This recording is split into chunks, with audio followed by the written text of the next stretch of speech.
episódio de hoje, A Roupa Alienígena Parte 2. Existem rumores de que essa história seria originalmente dividida em duas partes. Isso poderia explicar o número de reciclagens e edições estranhas nesse episódio. Por ser a segunda parte, o episódio começa com um flashback. Pela entonação, notamos que as cenas foram redubladas, mas pelo menos mantiveram as mesmas falas. Eu vejo uma aranha à direita, entendido? Entendido. Ainda vamos pegar o nosso alvo de $1 milhão. Em inglês, o piloto indica a posição do aranha falando às 3 horas. É comum indicarem a direção pelos ponteiros do relógio, quando as pessoas estão em veículos aéreos e navais. A tradução acertou em dizer que às 3 horas seria à direita. Essas cenas com helicópteros passando são as mesmas do episódio do Escorpião. Outras pessoas tentam capturar o aranha. Eles parecem até do desenho Comandos em Ação. G.I. Joe is there. G.I. Joe. Depois de atirar essa rede que gruda no background quase como uma teia, o atirador, que estava no meio de um local aberto, aparece do lado de uma parede. Devo tentar um explosivo sônico? Já tentamos todo o resto. A roupa! O que está acontecendo? Estou ficando fraco! Por um acaso, uma das armas era um explosivo sônico. A tradução de blaster sempre é complicada, mas nesse caso, acho que seria melhor dizer rajada sônica. Apesar das vibrações, a roupa dá um jeito de se puxar para fora dali, e ainda solta um pedaço de si mesma para destruir a arma. Vamos sair daqui! Suas roupas têm baterias que explodem se molharem. Tchauzinho! Sério que esse grupo desistiu de atacar o aranha só por causa da água e essa explicação besta das baterias? Enquanto o Spider vai embora, aparece essa cena aleatória dos carros de polícia chegando. Tem muita gente ali para ser aquele grupo anterior. E cadê o hidrante destruído? Graças às suas fotos, garantimos a condenação do aranhudo. Eu te disse que podia fazer isso, JJ. Condenação do aranhudo. Em inglês, ele chama Spider de atirador de teias. Eu não sei onde Brock tirou essas fotos, porque na ponte não foi. Além de parecer que o aranha e a nave estão flutuando, o céu está com a cor diferente. No episódio passado, o céu estava estranhamente roxo. Você fez bem o serviço. Em mim. Homem-Aranha? Fez bem o serviço no aranha? Que conversa mais estranha. Traduziram literalmente a expressão job on me. Ela tem o sentido de causar dano a alguém. Spider chama Brock de mentiroso e comenta que ele não falou nada sobre Rhino. A cor da pele de Brock escurece do nada e volta a ficar clara depois. O aranha manda Jameson retirar a recompensa e confronta a segurança do prédio.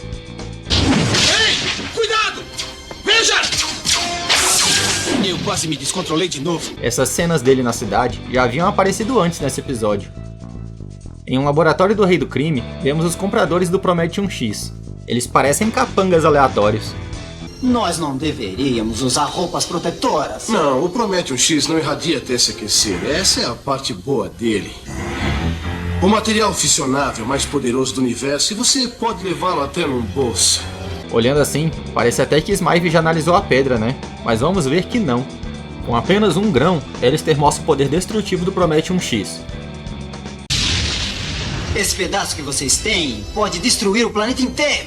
Eu só trabalho com o melhor. Então, vemos o Aranha indo para a faculdade Empire State encontrar com o Dr. Connors.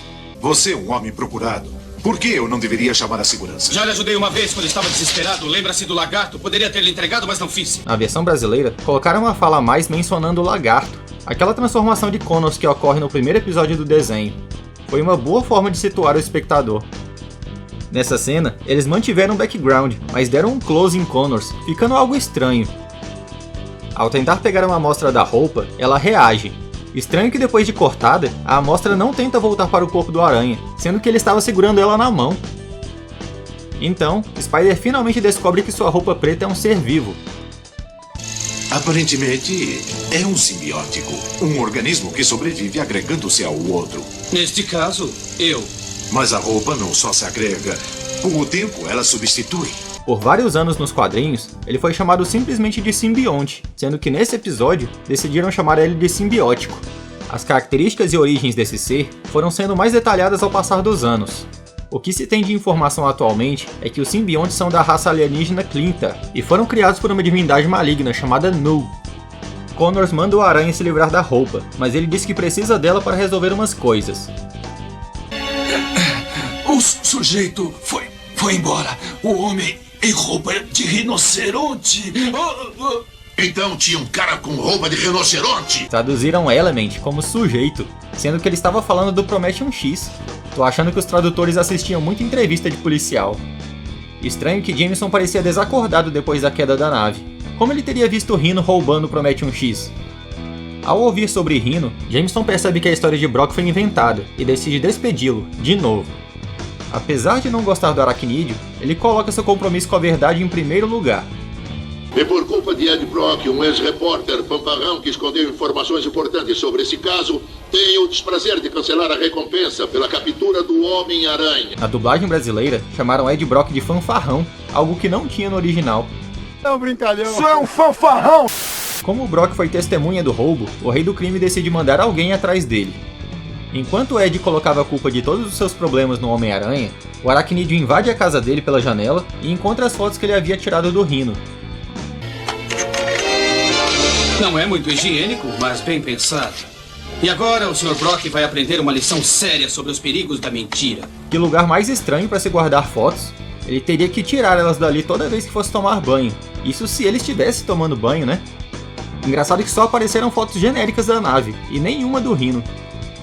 Outro detalhe legal é a roupa servindo de bolso para guardar as fotos. Lá fora, as coisas ainda ficam piores para Brock, que é ameaçado pelo capanga do Rei do Crime. Nessa cena, aparece um contorno azul estranho, principalmente na lateral da tela. É por isso que eles me chamam de Shocker. E Shocker aparece pela primeira vez no desenho.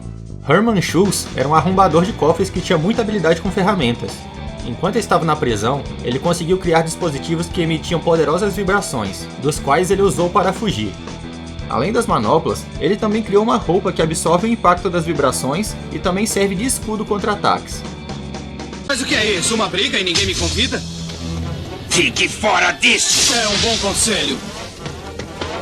Mas eu não tenho tido motivos para conselhos ultimamente. Motivos para conselhos? No original, Spider fala que não tem usado muita razão, isso por causa do simbionte, que o deixa mais agressivo. Me livrar de você vai ser uma delícia! Vai ser uma delícia. Está aparecendo até meme. Em inglês, ele faz um trocadilho com a expressão It's a Blast, que pode significar tanto algo agradável quanto uma explosão. Descanse em paz, rastejante! Que tal se eu te seguir agora? Shocker faz outro trocadilho em inglês. Já que o aranha está debaixo de pedaços de escombros, ele fala descanse em pedaços. Spider mal esperou Shocker sair para começar a segui-lo. Ele chega em uma residência e usa seu sentido aranha para descobrir em que porta o vilão entrou. Talvez eu possa rastejar por algum tubo de ar. Tubo de ar? Esse é o antigo aranha falando. Mas eu acabei com o Homem-Aranha. Ora, se não é o meu velho amigo Alistair Smith. Alistair Smith.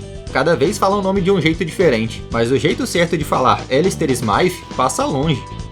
O aranha atira uma teia na cadeira de Smythe, impedindo que ele fuja. Eu só acho que essa física dele girando não faz sentido.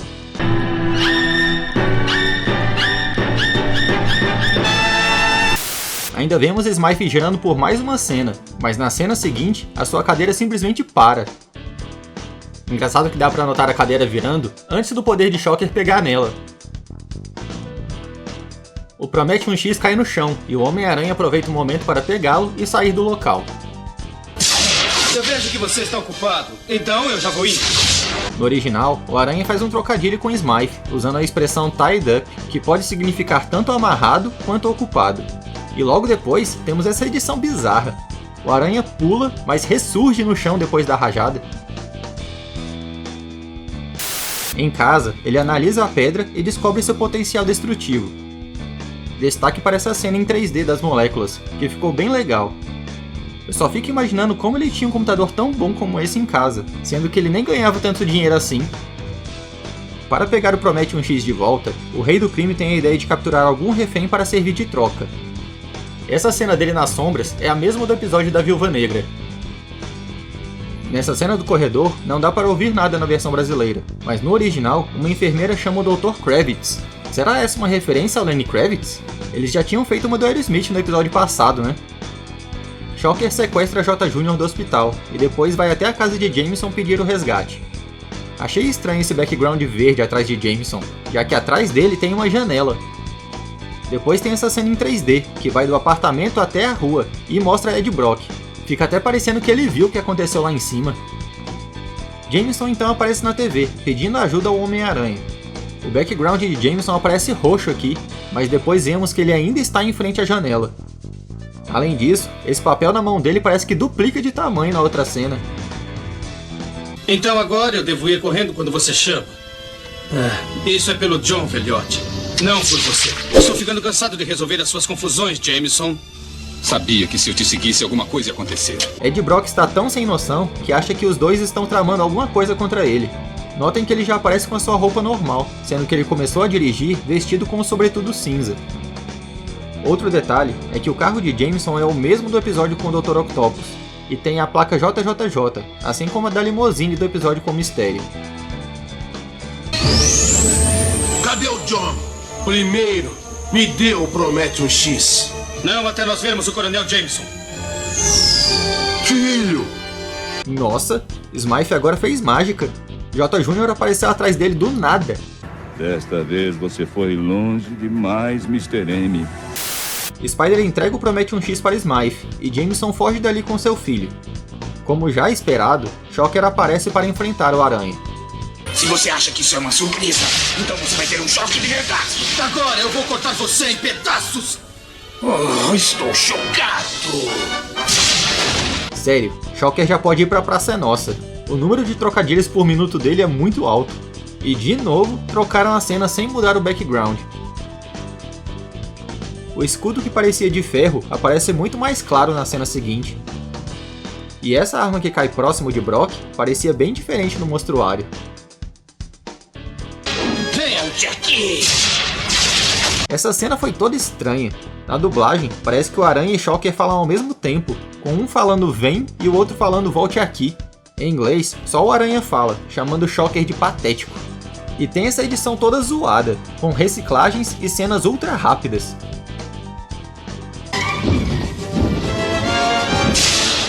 Não dá pra pôr a lã sobre mim! No original, Shocker usa uma expressão que indica que não pode ser enganado. Ainda serve como um trocadilho, já que aquele tapete pode ser de lã. Esquisito é esse tapete pegando fogo do nada. Se a arma de Shocker causa vibrações, o tapete iria simplesmente absorvê-las. Spider estava prestes a jogar uma pilastra em Shocker, mas se importou com Brock anunciando um ataque do outro lado da sala.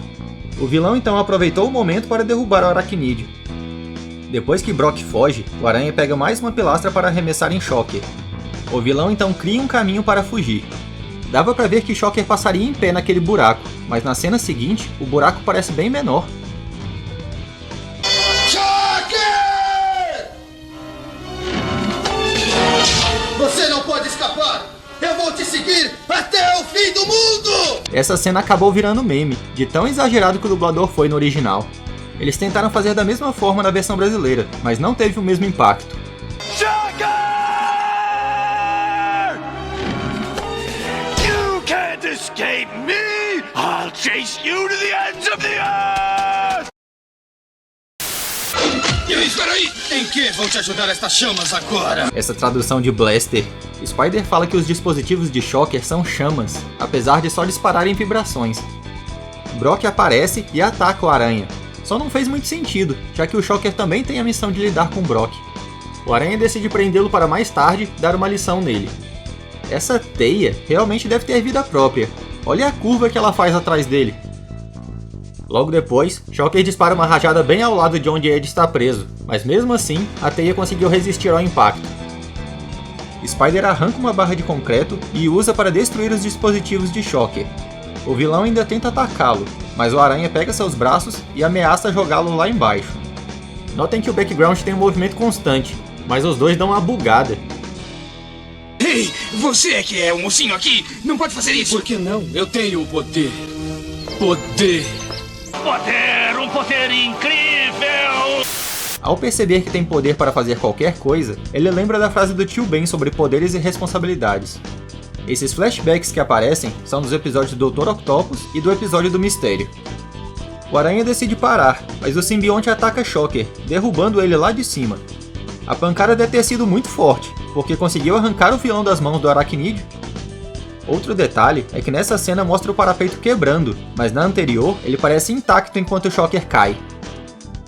O que essa roupa está fazendo? O Dr. Connors tem razão. O simbiótico está assumindo o controle. Spider tenta tirar a roupa alienígena, e quando está quase desistindo, o sino começa a tocar. A frequência do som incomoda o simbionte, fazendo com que o alien deixe o corpo de Peter. Ele aparece de cueca, apesar do simbionte ter entrado no seu corpo quando ele estava de pijama. Isso pode fazer sentido, já que nos quadrinhos, Spider comenta que a nova roupa dissolveu a parte estragada da sua antiga. Mas por que eu não soube da sua fraqueza? Você bloqueou a minha mente para se proteger? O Connors tinha razão. Afaste-se de mim! O simbionte ainda tenta jogar Peter lá embaixo, mas logo depois ele perde suas forças e se esconde numa rachadura. Spider acha que o alienígena foi destruído e vai embora do local. Smythe volta para o laboratório com o Prometheum X, mas os compradores querem uma confirmação de que aquela é a pedra verdadeira. A explosão não acontece durante o teste, deixando os compradores irritados e Smythe confuso. Notem que nessa cena, o mascarado aparece com uma corrente na mão esquerda, mas na cena anterior, ele não tem nada no pulso. Prometheum X está quase todo transformado em chumbo. Como foi que isso aconteceu? Parece que é a natureza do Prometheum X. Sua meia-vida nuclear dura só alguns dias. Por que você não me disse isso antes? Por que você não me deu a chance de analisá-lo antes? Esse negócio de analisar a pedra foi muito zoado. Olha o tempo que eles tiveram a pedra em mãos. Peter conseguiu analisar rapidinho. Ele sabia, o Homem-Aranha sabia disso. É bem possível que Spider sabia que a pedra perderia o poder. Seria estranho ele devolver tão facilmente uma pedra que poderia explodir o planeta. Então, o simbionte encontra Brock e se liga ao seu corpo. Homem-Aranha, aproveite a sua fama, enquanto durar. Em que língua está escrito esse jornal? Se deram ao trabalho de colocar vários símbolos aleatórios nele. Outra coisa que notei foi que Venom ainda não está com aquela aparência que conhecemos. Ele só parece um homem pintado de preto. O episódio tira referências do quadrinho Amazing Spider-Man edição 46, a primeira aparição de Shocker. Interessante que a batalha entre eles ocorre num local cheio de pilastras, assim como no desenho. Spider derrota o vilão prendendo seus polegares. Ele não destrói as manoplas como no desenho. Mas o episódio se baseia principalmente em Amazing Spider-Man edição 258. Preocupado depois do pesadelo com a luta das roupas, o Homem-Aranha pede para o Senhor Fantástico analisar a roupa. Por questões de praticidade e economia, o desenho dá esse trabalho para o Dr. Connors. Ao descobrir que sua roupa é um ser vivo e que tenta tomar o controle do hospedeiro, Spider se desespera. Ele tenta retirá-la logo de cara, mas não consegue. Reed então pega uma arma sônica para remover o simbionte e depois o aprisiona.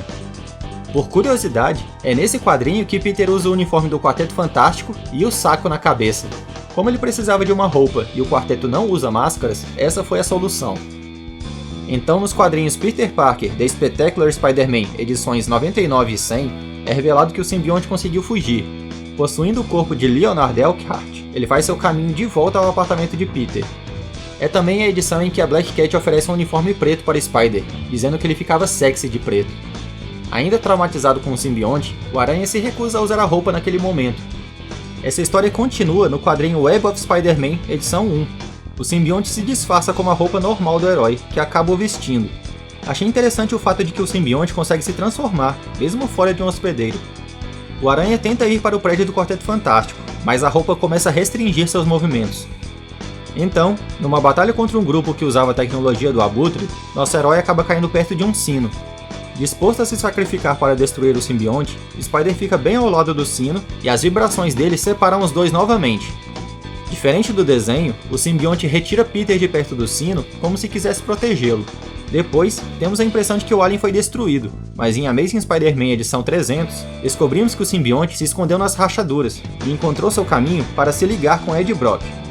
Nos quadrinhos, os motivos para Brock odiar o Homem-Aranha são um pouco diferentes. Ele perde o emprego no Daily Globe, jornal rival do Clarim Diário, por ter dado uma informação errada sobre o vilão Sin Eater, ou Devorador de Pecados em português.